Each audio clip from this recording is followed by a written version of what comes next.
What does it take to build a $15 million business without relying on paid ads? Today on Beyond the Cart with a special guest, Dylan Jahraus, breaks down this Etsy growth system. So Dylan, it's going to be awesome having you on, but you're going to break down this plan that you put together of growing that. And we're going to cover customer psychology and the operational discipline of what it takes to do that. And I'm really excited. Your organic growth playbook is going to be really interesting to lean into. So with that, Dylan, welcome to the show. This is Beyond the Cart, and I'm your host, Kyle Hamer, and I'm pumped to get into it. So Dylan, welcome. Awesome. Thanks for having me. This will be fun. Awesome. I'm pumped. As I was reading and going through my open and my computer completely froze. So that was fun. I was like, oh, whoa, what's happening? So like, hopefully you could also hear me while that was freaking out. So that's the joy of going stuff live is you get fun technical glitches. Yes. No, we're here. I can hear you loud and clear. Yeah. Perfect. Well, I'm pumped. So you have a really fascinating story. We kind of talked a little bit before we went live. But you built this $15 million business, right? Primarily on the back of organic traffic strategies on Etsy. Is that correct? So I think you might have added a zero. Okay. So yeah, but you're close with an extra zero. So we did over 1.7 million on Etsy. 1.7 million on Etsy. 1.7. Over $1 million in profit, expanded to Amazon and Shopify after that. And now I've been teaching it for 3.5 years to Etsy sellers. Yeah. You're on your way to 15 million. So I'm basically just giving you some projection goals. There we go. No, I love it. Well, that's awesome. So before we dive into some of our topics we want to wrestle with and go through, why Etsy? What drove you to sort of Etsy as a platform? Because we were talking about it before we jumped on, and like that's not the normal channel path that most brands and businesses are going to go down in the e-commerce space. So what was that decision process like? Totally. So when I started on Etsy, I had no idea about the platform. I really didn't even shop on the platform. I actually didn't spend money on the platform until I had been selling on it for about probably 2.5 years. And so my whole background was corporate e-com. I was doing buying for Zappos, which is owned by Amazon, as well as Zulily up in Seattle. That's why I was there. And then I married someone in the military. We moved to San Diego, and you move a lot in the military. I did not realize this. This is back in 2016. So remote work was not like widespread. This was not really an option. So I was doing all these side hustles, selling stuff on eBay, flipping stuff from Goodwill on Facebook Marketplace. And Etsy was one of the many side hustles, probably one of like 6 side hustles. I threw something up there from my wedding. I also had it up on Craigslist. I mean, I was just literally like spraying it everywhere. And I forgot I had an Etsy shop. And then 2 months later it sold. And then I realized, wow, how did someone find this? I had one picture and a couple words. And then I basically applied everything I knew from corporate e-commerce to this platform. And within 8 weeks of that, we're making over 10K a month. And it really just scaled up from there. So that is why Etsy. That is very, very cool. I love it. That's awesome. And then so for fulfillment of those products, is that stuff you were still just doing out of your garage basically on Etsy? Yeah. So we're in San Diego in a 1-bedroom apartment, no garage. We literally have a patio. We got in so much trouble, by the way. Not the HOA, the apartment complex did not love us. We got some notes, sticky notes on the door because I was making these floral letters in the shapes of people's like initials for weddings and occasions. And I love the Etsy customer because they're not price sensitive. You don't have to accept returns. Your profit margin is nice and high. The fees are much lower than other platforms. So it was a great platform that kind of Pottery Barn, customer, Restoration Hardware, they'll spend tons of money on their wedding. That was who I was selling to. So my customer was like there, definitely there. But yes, we were fulfilling products out of this 1-bedroom apartment. We had a baby, a dog, inventory. We would go up to LA, buy inventory. And my husband, like tough military guy, he would help me make it. And we were doing stuff that really the neighbors did not know about, to be honest. That's Yeah. well, that sounds like the most, that's like the amazing ecom, like hustle, grind it out, like founder story. I mean, that's cool. Yeah. Yeah. It was fun. It was memorable, For sure. those laid out long hours, blood, sweat, and tears. And then we did hire someone to do all the fulfillment once we were at a few 100,000. Dude, that's very, very cool. So now I kind of want to like pivot a little bit and talk about like your processes to getting to where you got to, Yeah. because even 1.5 million in sales on Etsy is still an impressive number. I don't know what the exact numbers for Etsy. I mean, you probably know them off the top of your head, but I would say most of the sellers that are on the platform don't come close to those numbers. As you know, but in aggregate, there's a ton, but there's also like a ton of people on there that are probably doing little incremental sales. So that puts you probably in a very top percentage of all Etsy sellers, I would imagine, which is super cool. And one of the things that you were kind of mentioned was sort of this idea of scaling without ads. So when you sort of talk about that, what do you mean? And sort of what is sort of your strategy, and how should people be thinking about scaling without ads? Because that seems like a concept that's just foreign to many e-commerce sellers. It's like, yeah, you scale with ads, Yeah. but how do you do it without? Yeah. So my motto is very much customer first, product second. So what we teach and really what I've been behind is choosing profitable customers, building the brand around them, building the product mix around them, and tightly aligning with that customer. Not saying you have to become a personal brand by any means, but becoming idealized as a brand by your customer, serving them in many different areas of their life for at least 4 to 7 years, acquire customers, serve them over and over and over. So this is not transactional. What we are teaching with Etsy is not transactional. It's really focused on LTV, like all the way, which means our customers are not as price sensitive. They love shopping with us because of our story, and they're always interested in what's new. And we're really building up the asset that is the brand itself. And so that allows us to build relationships outside of Etsy. So we get them over to social, we build up that following, that engagement. Huge word of mouth comes from that.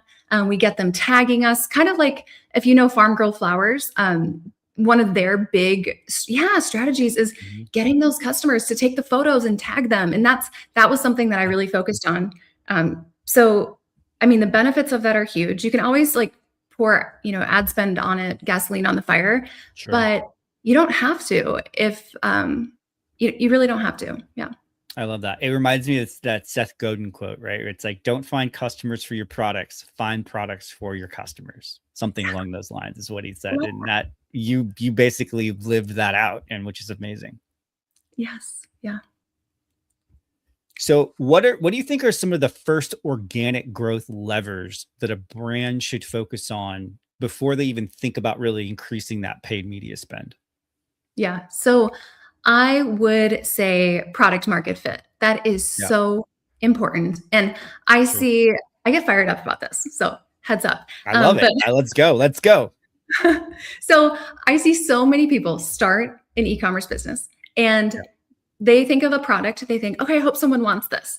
Or I think this is cool. And then they put it up and they're like, okay, let's see if someone buys it. Okay, who are you targeting? And SEO is something I really focus on. I have an SEO company for Etsy sellers and Shopify sellers, but SEO is so important. If you don't know your customer, you're not going to even get in front of the right people. So you're throwing spaghetti at the wall. And I think ad spend without having product market fit established is an extremely expensive experiment. And not many people I know in the early stages have that type of money to experiment financially in that way. So did that answer your question? 100%. No, I think that's great. I think you have to have that product. And that goes back to knowing your customer, right? Like you Yeah. have to clearly define who your customer is before you can really even figure out if the product that you're thinking about has merit. Like it starts with identifying them, understanding their pain point, and then trying to hopefully solve it, and with a great product, right? Totally. So I love that. I think that's super smart. And we, as in the e-commerce space, need to get super obsessed with our customers, right? Yeah. And I think that is absolutely the fundamental missing aspect a lot of times when thinking, like, it's easy to turn on traffic, right? Paid traffic, right? You just turn it on, spend the money, but there's a lot of waste. And I think on doing those steps that you just outlined really helps us to eliminate that waste. And that's great. One of the things, I guess another question around that is, a lot of times I think content can be seen as an actual revenue channel and not just as a branding exercise. And it seems like oftentimes content is relegated to like, oh, it's just like branding. It's just gonna be branding. But in your case, you are driving significant revenue off of that content and strategy.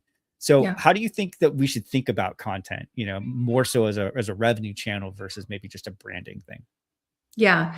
So, and the interesting thing, the reason I really believe this is repeatable is because this is the exact same strategy that I use in my education business and in our software business. And we used these same exact content strategies in the education side to scale to $10 million in 14 months, no ads. So I firmly believe that these strategies work. And this was like first 14 months of a business. So content, right? You don't need a ton of followers. You need really like a cult-like following is what we go after. People who are obsessed with you, obsessed with the brand, obsessed with what's coming next. And we really pay attention heavily to stories engagement on Instagram.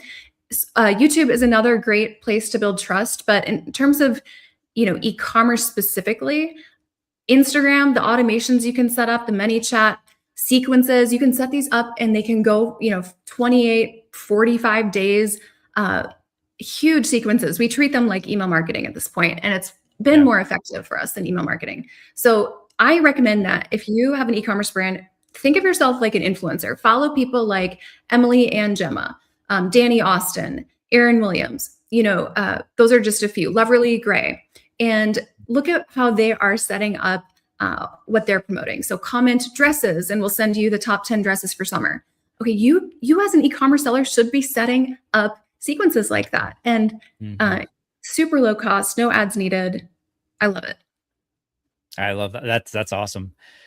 So one of the things that sort of, again, I think kind of gets missed within the organic content realm is the difference between content that creates attention and maybe impressions and clicks versus content that actually drives sales. Yep. What's sort of your perspective on that, and how do you think about the difference between those two? Yeah. So I think content should either be growing the following or making money. Entertainment can grow the following, so very top of funnel. But then at some point, right, give until they ask is what Alex Hormozi says. So we give, we entertain, we educate, and we build the following, the top of funnel. We build up that bank of goodwill with them. But then, you want to create that pent up demand so that when you ask, there is, or when you do a launch, we love the drop model with social media. With products dropping maybe on a cadence of weekly. Abercrombie does this really well on Thursdays, but we love that kind of model so that when you do the ask, you've built up the goodwill all week and they're ready. I love that. For founders who maybe feel stuck on Meta or Google ads, what is the first 30-day move that you would recommend if they're going to we really need to unlock organic and social? What would you do? Yes. Okay. So one thing is it is consistency and the volume of content. I really don't believe that you can post once a day and come up with some great organic reach. I really seriously don't believe that. I would be posting 4 times a day. I would be on TikTok, Instagram, definitely linked to Facebook. Facebook is one of the fastest growing channels for us right now, which is wild. Interesting. Very unexpected. Yeah. And YouTube Shorts. YouTube Shorts would be great too, because you can do so much backlinking with YouTube. I think every e-commerce brand should have a YouTube channel. Backlink all over the place. I just think there's so much you can do there. You can notify your customers on their phone or your subscribers on their phone 3 times a day if they're subscribing. So long term, just the growth, the impressions, everything really increases over a span of 3-4 years. It's kind of like Pinterest on YouTube. What we're seeing right now, crazy.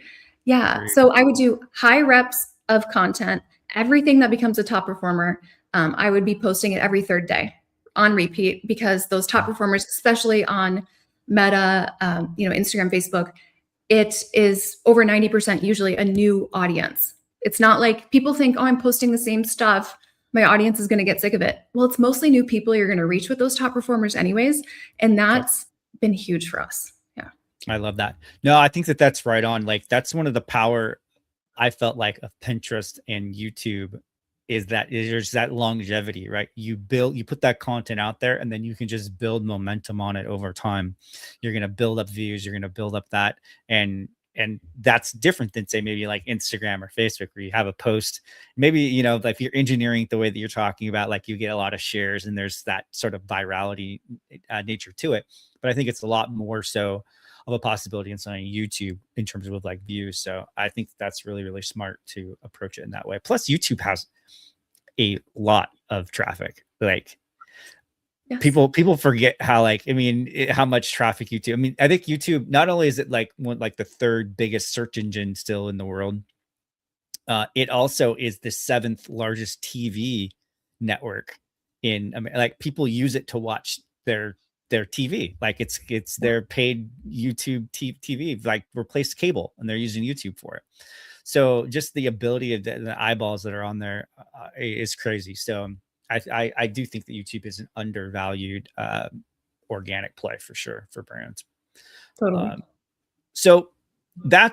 I get that. I think scaling without ad, you've laid that out. Like, that's cool. I think it's like product market fit, get obsessed with your customers, and then produce enough volume of content to actually get data to know that what's working, but then B, also be visible enough that you can kind of make that roll, right? Like to almost like, I kind of explain to clients sometimes, it's like e-com, whatever you're working on, it's like you have a boulder and you start pushing that boulder. It takes a lot of energy to actually get it to move a little bit. And then once you start to get it moving, it takes, it's like, okay, now it's happening, right? And now we have to make sure that have all the other things aligned. So instead of pushing the boulder up the hill, we can at least get it to we're pushing it on a flat surface. So then we're not fighting gravity. And then eventually, when things are really kind of moving in our direction, we can actually go downhill and we actually start getting even faster and faster momentum.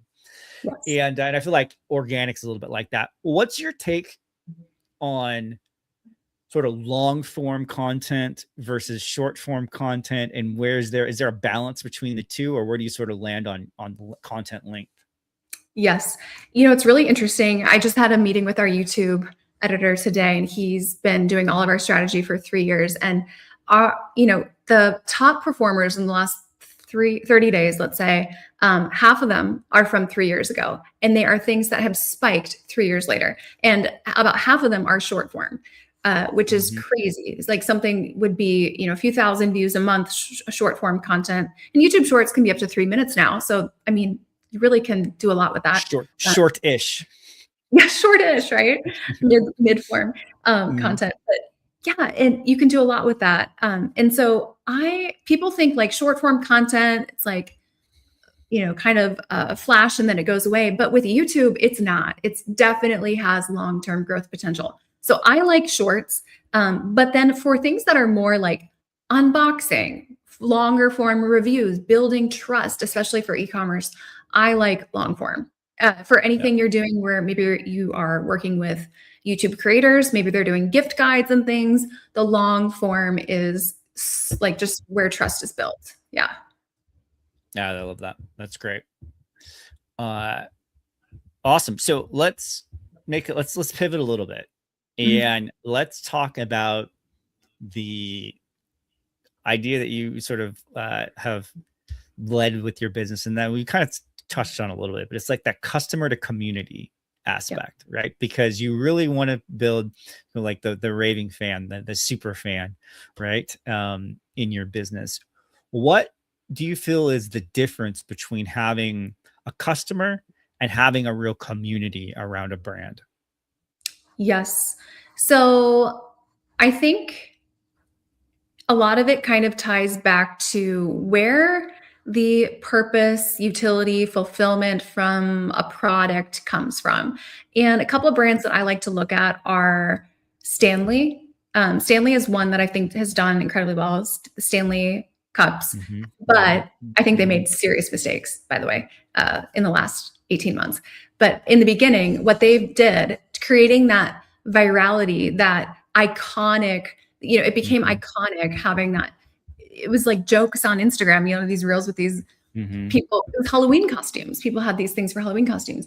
And so just creating that entertaining type of content around your product, putting your product in the hands of people who are aspirational, the Erin Williams, the Tara Henderson, like these are a lot of, I'm talking about a lot of like mom talk kind of influencers, but Yeah. um, Those are influencers I don't really follow, but I'm tracking with you.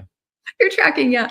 So, getting your product into their hands, and that just builds so much brand equity and can really create a moment for you to capitalize on. And I think, when I look at brands like Poppy or what is it, Hailey Bieber's Rhode, the Mhm. cosmetic hair brand, I just think that they made a big splash and they moved so Yeah. fast and they got it in the hands of the right people. Yeah. Yeah, that makes a ton of sense. Oh, I want to go back. Okay, well, I'm gonna go back to the Stanley. What mistake did they make? I want to let's dive in. Let's deep dive into that. We can't just glaze that over. Let's learn from it. Yeah, yeah. So coming from the buyer side, right? I was like Yeah. for planning, forecasting, managing pricing strategy, inventory, receipts, all of that. Like that was where I came from. And I would love to see what was happening on the inventory side, because I feel like there has to be some big inventory misses there, for Sure. misforecasts. The fact that they had to discount so heavily, so abruptly, really just, I think, crushed a lot of the brand reputation that they had built up, and it made it not feel special. It made it feel, yeah, I think it just, they kind of like shot themselves in the foot. And then I saw a Walla come in, which I'm like obsessed with these things. I collect them. Nice. But but they come in, they do weekly drops or monthly drops of colors, limited edition. They're much, I think, much more careful with the distribution. And I just think Stanley got a little too excited. That's my Yeah. perception. What do you think? That makes it. It's a good call. Like I think that it would be interesting to know what happened, to your point, on the back end, right? Like did how did tariffs impact it? Did someone just be like, hey, we should just go and try and like, we have built enough brand rep that we just need volume. Like, let's just go and price it. It's like, I don't know what drove that decision, but 100% it is it was an interesting case study in sort of, I think, brand erosion from that standpoint. So yeah, lessons to be learned. Like it's better, I think, to be more exclusive with the product selection than being more of like, let's be ubiquitous. Let's put this product in every person's kitchen in America, right? Like I think that's a difficult thing to pull off and maintain your brand equity. Totally. Yeah, volume. They traded margin for volume, and Yeah. in the cost of that was brand reputation. Totally. Yeah. And there are definitely some markets where there's pricing pressure, right? Where it is sort of a race to the bottom, but they had such brand prestige that I don't think they didn't need to do that. Like they were already seen as like the go-to like status symbol to Yeah. have. And then you're like, yeah, cut the price. And you're like, it'd be like, you see like Dolce & Gabbana be like, oh yeah, here's a 75% off sale on there. You're never going to see that, right? Because it's completely against their brand and their ethos and what they stand for. And it's all about status. And like, you can afford it. That's the signal that you're going to send. And that's who the customer that we want is, the people that have the money, that they want that status symbol, and they're going to pay for it regardless of what the price is. Totally. And And I think I that think was, they also, oh, sorry. I think they also made some poor design decisions on yeah, color. And I think they went way yeah, too wide, way too deep and wide at the same time with sure. and it almost would have been better just to do a donation if it was an inventory problem. Like a For donation, sure. offload Yeah. some of that versus slashing it. Yeah. Yeah. Yeah. No, I think it's a super interesting space because I have a client who's in the hydration space. And so I'm really thinking about how, from a positioning standpoint, because they're basically like relaunching it from scratch. Like they had it and they got it, and it's kind of a rebuild of that across the board. So we're Okay. kind of in that sort of thinking place right now. It's like, how do we want to be positioned in the market? And so, yeah, it's an interesting conversation because my head's kind of been in that space thinking about it the last couple of months. So, That's cool. so how can e-commerce brands turn buyers into these repeat advocates, customers, content contributors like the UGC? Like, what do you think is the most effective strategy for you in sort of like walking people almost like that post-purchase sort of customer journey that I Yeah. think oftentimes gets relegated to a minority position in your marketing mix and strategy and budget, Yeah. but it's probably that's a huge, I mean, I think that's a huge mistake. It's like actually spend more time post purchase building that brand equity and that repeat customer and that advocacy. What's your approach to that part of the funnel? Yeah, I would say a big mistake I see, there's two things. One is when people are relying on what worked for them last year to carry them this year, and they're not Mhm. evolving fast enough.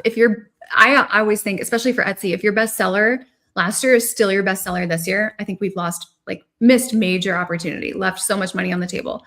And then the second thing is when you get to a certain point, usually with Etsy sellers, it's like 20, 30K a month. They start to take the foot off the gas with strategies that they used to get to 20, 30K months. And some of those are post-purchase follow-up, post-purchase communication. And something that I teach, we have this like golden message series to really get high review rate and build that cult-like following so we get repeat business. And we say, come over to Instagram. I'm going to tag you in the story, or come over to Instagram for sneak peeks of your orders. And sure, maybe you're shipping out 50 orders and you're just doing a quick story saying like, it's on its way. These are the states we're shipping to today. Maybe it's 50 orders, but getting a shot, giving them like a glimpse, it'll make them feel special. And that like 4 seasons experience. I think when I worked for Zappos, customer service, creating a wow customer experience was what they taught us from the beginning. Yeah. And if you stop doing that, you lose what I call the invisible playing field of that customer experience. Yeah, for sure. I think it's one thing I think it's an important point to remember that your brand is the entire customer interaction. A lot of times people are like, oh, my brand's my logo. It's my brand kit. It's my colors and font choices. It's the editorial design that I put on my social. No, it's your entire experience, starting with that very first encounter all the way through the third, fourth, fifth purchase, right? And you're building up this bank of brand equity, right? We're talking about Stanley.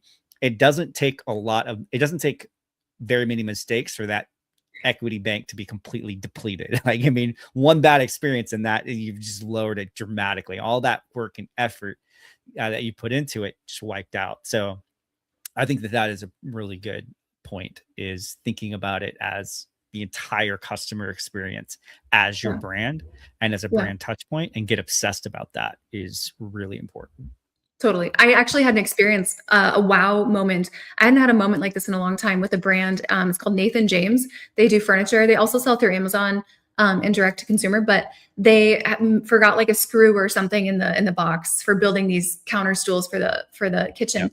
And so they sent us a new one, but then like 2.5 months later, literally 2.5 months later, I get like a box of chocolates on Valentine's Day. And it's like from Nathan James. My husband's like, what? Who's Nathan? But who's Nathan? Yeah, who's Nathan? But the fact that they like probably took all of their negative customer experiences, situations, and like sent them all chocolates for Valentine's Day. Months later, wow, that's really cool. Yeah, thanks for second chances or something is what they said. It was great. That's good. One other, I guess this is technically a paid strategy, but it is like direct mail, and thinking about it in a non-classical direct mail sense from a wow factor is a very underutilized tactic, I think, for e-commerce sellers. Yeah. Think about all of like the customer acquisition costs, but if you could just go and send, you're paying for Meta or Google or whatever, but after the fact, sending even a handwritten card out right to that customer, and especially if you have VIP, if you think about VIP, right? and you Mm. have like VIP customers that you're trying to get into maybe being a content creator for you, or creating, UGC content for you, or just the fact that they spent a lot of money with you and they really like you, right? Like that little note is just a powerful brand equity building deposit that you can make Yeah. into that brand bank. And I think that often